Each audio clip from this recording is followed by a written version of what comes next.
You're Sherlock Holmes? Yes? Alex Dougal is my name. I must talk to you. I'm in desperate need of your advice. Well, come in, my lad. Come in. Oh, permit me to introduce my friend and colleague, Dr. Watson. Watson? Watson?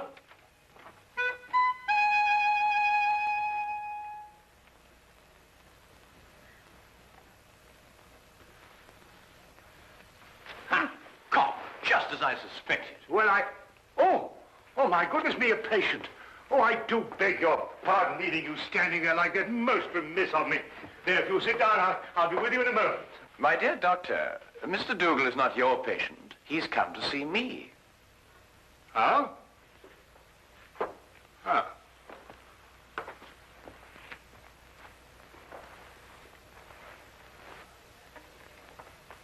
About a matter which I imagine has something to do with the injury you sustained, eh? About a matter which might prove even more disastrous to a certain young lady if she's allowed to marry this man without somebody telling her. But on the other hand, how can I tell her when... You're jumping about rather a lot, Mr. Dougal. Mentally, of course. Yes, forgive me. I'd better begin by telling you that I'm known to most people by a name other than Alex Dougal. Yes? Aunt Lotty. Aunt Lotty? I write under that name in the Daily Observer. I'm a columnist. But Aunt Lotty? I know. It was the boss's idea. I'm really a sports writer. Don't ask me why I was assigned the job, but I do an advice for the lovelorn column. Oh, I see. You mean the readers write into you telling you their problems? And I answer them. The boss thought they'd be more apt to listen to a nice, sweet old Aunt Lotty than a Alex Dougal. Well, of course, he may have a point there, Mr. Dougal. They listen to me, all right. Act on every word I say. And that's what started all the trouble. You'll have to go back with me 2 weeks. I'd received a letter from a young lady who identified herself only with the initials S.D. She said that her father had just died and she had nobody to advise her but me.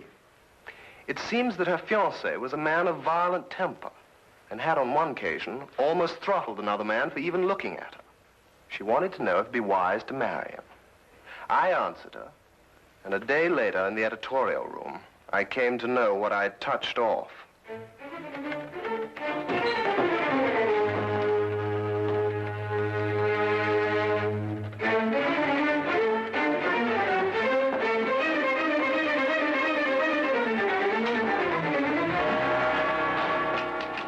Where can I find Aunt Lotty? Hey! She'd better be around. Just point her out. Now, wait a minute. It just so happens that I'm Aunt Lotty, and I want to know how you got in here. You're Aunt Lotty? That's correct.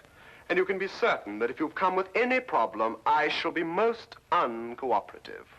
Are you sure you're Aunt Lotty? That is my pen name. Have you any objections? None.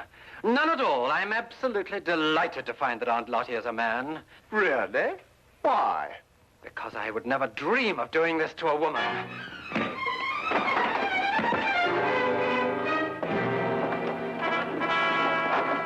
What's the meaning of this? You received a letter the other day from a young lady asking whether it was wise to marry her fiancé, a man of violent temper. That's right. You replied in your column yesterday that it would be most unwise. It is. But what's it got to do with you? I know. Don't tell me. You're the fiancé. Aunt Lotty, you have a lot of mending to do. Mending? In your column tomorrow, I want you to take back every word. It's impossible. My publishers would never allow it. Right, then you'll go and see her personally. Her name is Susan Deering, Her address is 116 Chatham Hills Road, Barhampton. When you get back, I shall expect to hear that she has refixed the wedding date. Now, wait a minute. You can't intimidate me. I gave her my honest advice, and I intend to stick to it. What did you say? I intend to...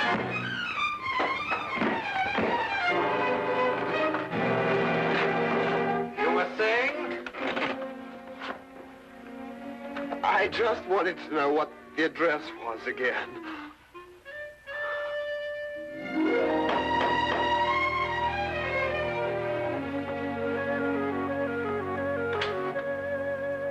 Miss Deering? I'm the housekeeper. Your name, please? Aunt Lotty. No, I have not been drinking. Come in.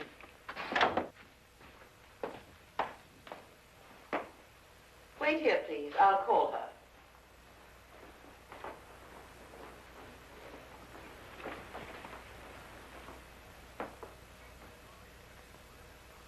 I'd hardly expected when I left London that Miss Susan Deering would be living in surroundings such as this.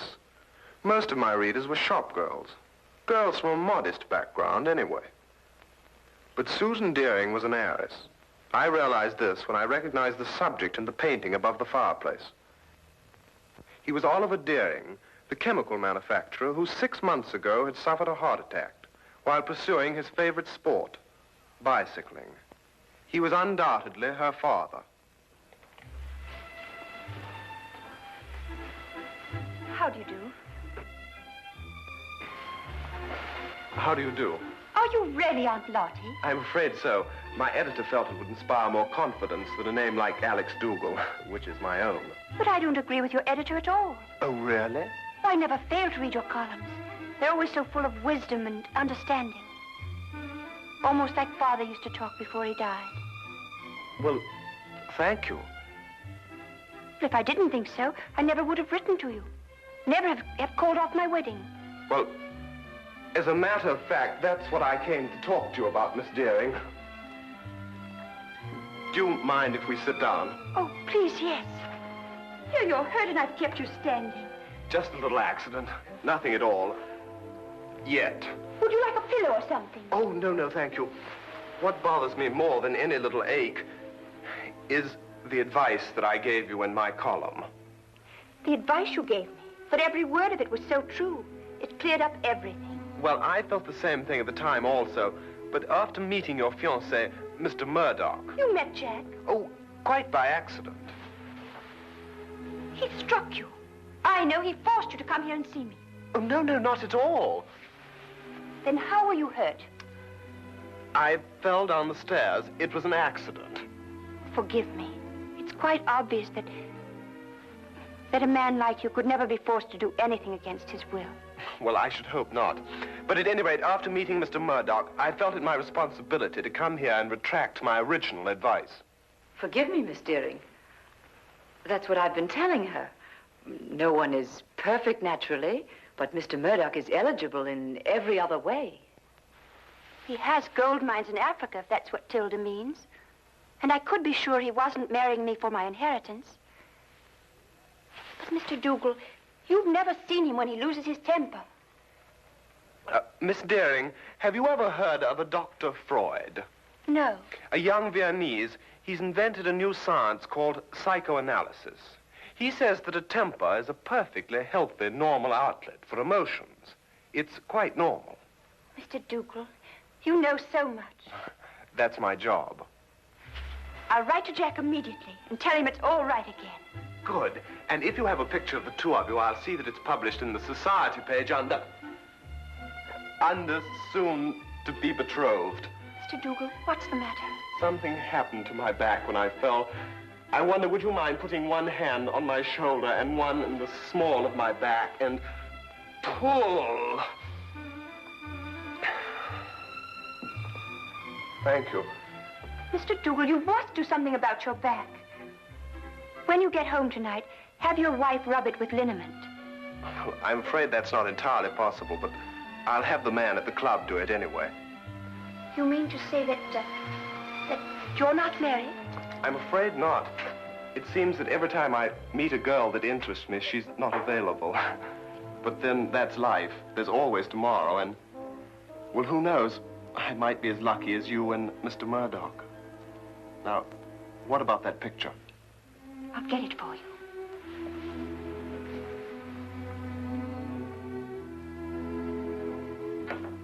All the way back to London, my eyes kept returning to the snapshot that had been given me, and to Murdoch's face.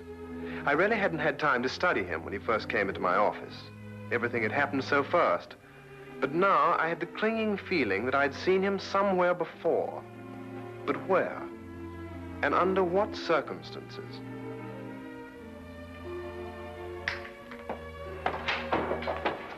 Hello, Dougal. I trust you were successful. Extremely. And I'm going back with even more confidence to make her change her mind next time. You're not Jack Murdoch, and you don't have any gold mines in Africa. You're Freddy Brill, the racetrack fixer. Now, whatever gave you that idea? I used to be a sports writer, for your information, and I remember you very well. You got flung in jail for nearly killing a jockey that double-crossed you. And if you don't think I can prove it, just come down to the library and I'll show you a back issue with your picture in it. That won't be necessary. I didn't think it would be. So it's her inheritance you're after, is it? That's it. And I don't think you'll be telling her. What are you going to do?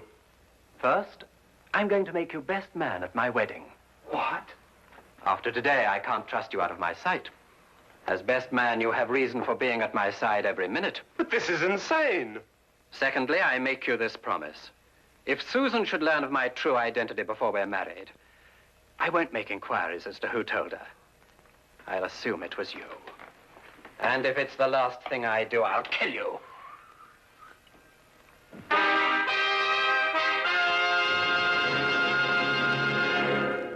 Now, we return to the case of the violent suitor. I'm always giving out advice myself, but here I am, strangely enough, asking for it. What shall I do? If I expose Murdoch, he'll obviously take his revenge on me. But on the other hand, how can I allow poor Susie to be victimized that way? I see. So it's Susie, is it? Well, up until half an hour ago, when I managed to get away from him, Murdoch keeps me handcuffed to his side. And naturally, when he saw Miss Deering, I did also. Ah, yes, quite naturally. Well, there's no point in denying it that she does something strange to me. And I found myself wanting to be the groom instead of the best man. That may very well happen yet, Mr. Dougal. But how, with Murdoch still in the picture?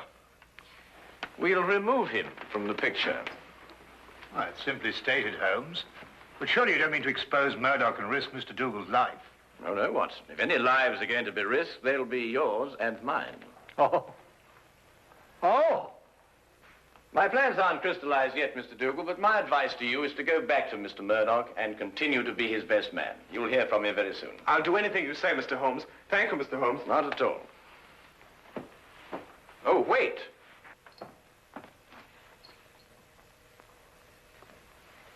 It's all right. I just wanted to make certain that Murdoch wasn't waiting for you outside.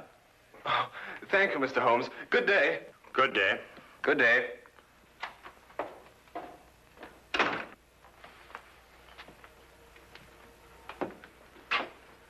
And how do you propose to help Mr. Dougal? By removing Murdoch from the picture. But how? By proving that he killed Miss Deering's father. What? Safely behind bars, Murdoch could neither marry Miss Deering or harm Dougal. But Miss Deering's father died of a heart attack. He was cycling. You heard it yourself. My dear Watson, it was made to appear as if he had been bicycling. Well, now, really, Holmes, you haven't even left the room. How can you say such a thing? Ah, here it is. I thought I'd kept it. Have a look. When that picture was published in the papers, I showed it to Inspector Lestrade as proof that Oliver Deering was murdered. But the good old inspector, with his usual dim-wittedness, refused to pay any attention to it. Well, I must say I can't see any signs of murder here. Notice Deering's coat. Yes, well. It's buttoned on the left side. So? Have a look at your own. Well, yes, I see that, but It's my theory that Deering was at home in his shirt sleeves when Murdoch struck him a blow on the back of the head that killed him. Then, in an effort to disguise his crime, Murdoch, with the aid of a woman, dressed Deering and deposited him and his bicycle on a lonely stretch of country road. But the mistake had been made of buttoning his coat on the wrong side. Yes, but look here, just a minute. You've just talked about a woman. What woman? Well, his accomplice, of course. A woman would be more apt to button Deering's coat on the left side, since it was customary for her to button hers in that way. And talking of coats, I think you'd better take yours. It's going to be chilly in the country tonight. Well, assuming everything you say is true, what's the motive in killing Deering? Well, my guess is that Deering found out Murdoch's true identity and prevented him marrying his daughter. And Murdoch, seeing himself losing a fortune, lost his temper again. Come on, Watson. We'll pick up Lestrade on the way. Right. Take my coat.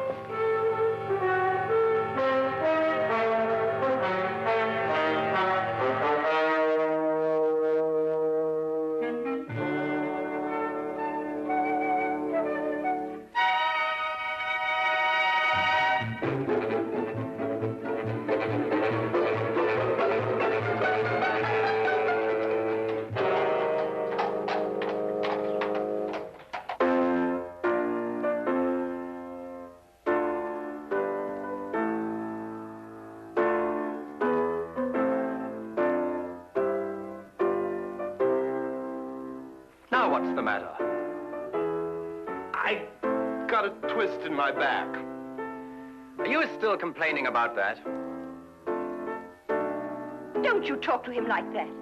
I'll talk to him any way I choose. Not around me, Jack Murdoch, you won't. Tea is served. Nothing like a nice cup of tea to relax everyone. If you don't keep your temper, you'll ruin everything. It's all right, Tilda. I'll pour.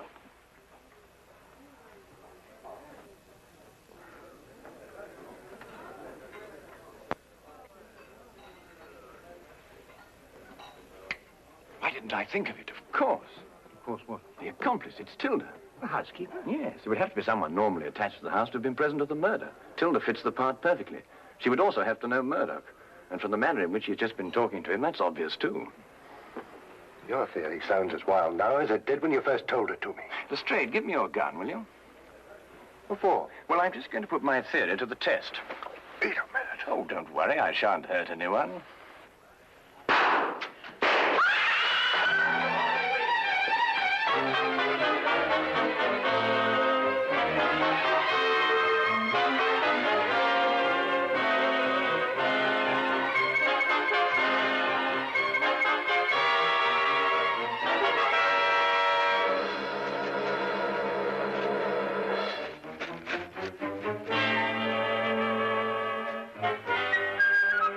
Holmes, what in thunder made you do a thing like this?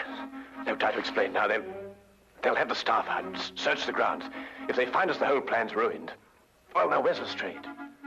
Lestrade! Shh! Oh, Lestrade! He was behind us when I lost. Look. Oh, confound him. If they find him, everything will be ruined. Here, we'd better go and find him ourselves. Lestrade. Lestrade. Oh, no, Holmes, look. Well, well, well. Only the good inspector could have managed that. Well, Lestrade, you look like a stranded whale. What is this thing? It's a badminton net. Were you running with your eyes shut? Here. Holmes, listen. The gardeners, I expect. They're coming this way. We've got to get to the carriage. Come on, Lestrade. Get me out of this thing. Oh, there's no time for that. Come on.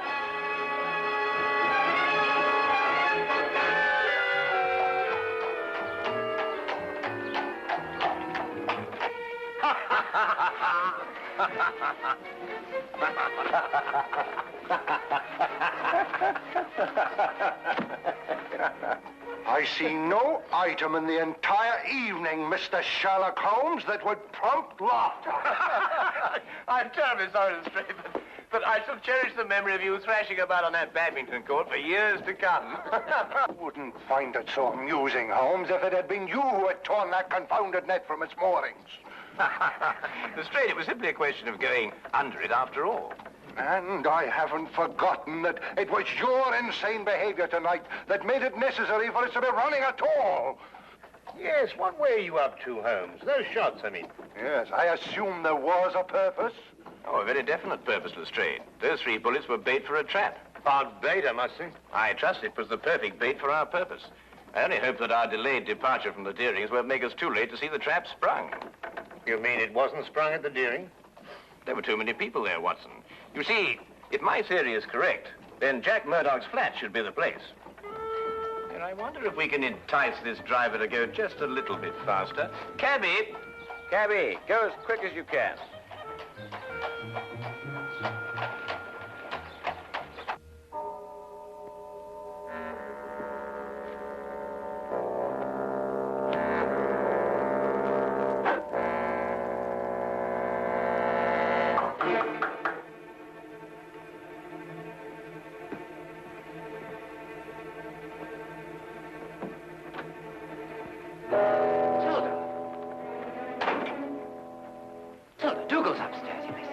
I'm not staying long. What is this? I'm within 2 days of marrying Susan and grabbing a fortune for us. For yourself, you mean? You never had any intention of sharing it with me. What are you talking about? £50,000 is yours the day I'm married. Didn't I promise it to you? Yes, but your circumstances were different then. I saw you kill Mr. Deering, and you got panicky that I would run to the police. But time's gone by, and now you've found a surer and cheaper way to keep me quiet. What do you mean? Back at the house before, you had someone try to kill me. Tilda, I told you, I swear I know nothing about those shots. You could never make me believe that. There's only one person in this world who would benefit by my death, and that person is you. I'll never feel safe while you're alive. I wouldn't do that if I were you, miss. Drop that gun. You're under arrest. We heard everything you said. You were tricked, Tilda. It was the police fired those shots at you. Well, Mr. Holmes here anyway. I had a feeling it would stir things up a bit. It's an old adage that partners in crime never trust one another. Get down!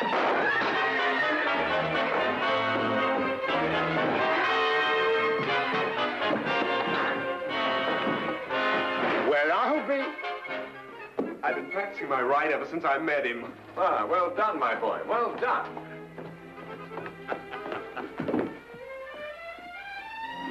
You'd better come along too, miss.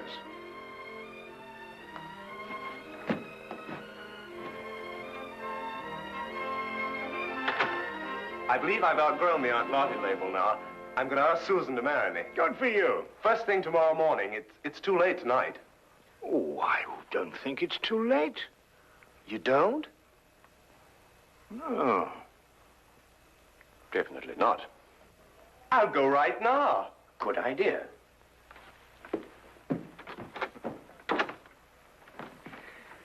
Well, Holmes, you've solved the mystery and brought 2 young lovers together. I think I'm going to call you Aunt Lotty. What? Oh, no, really, Watson. This time you've gone too far.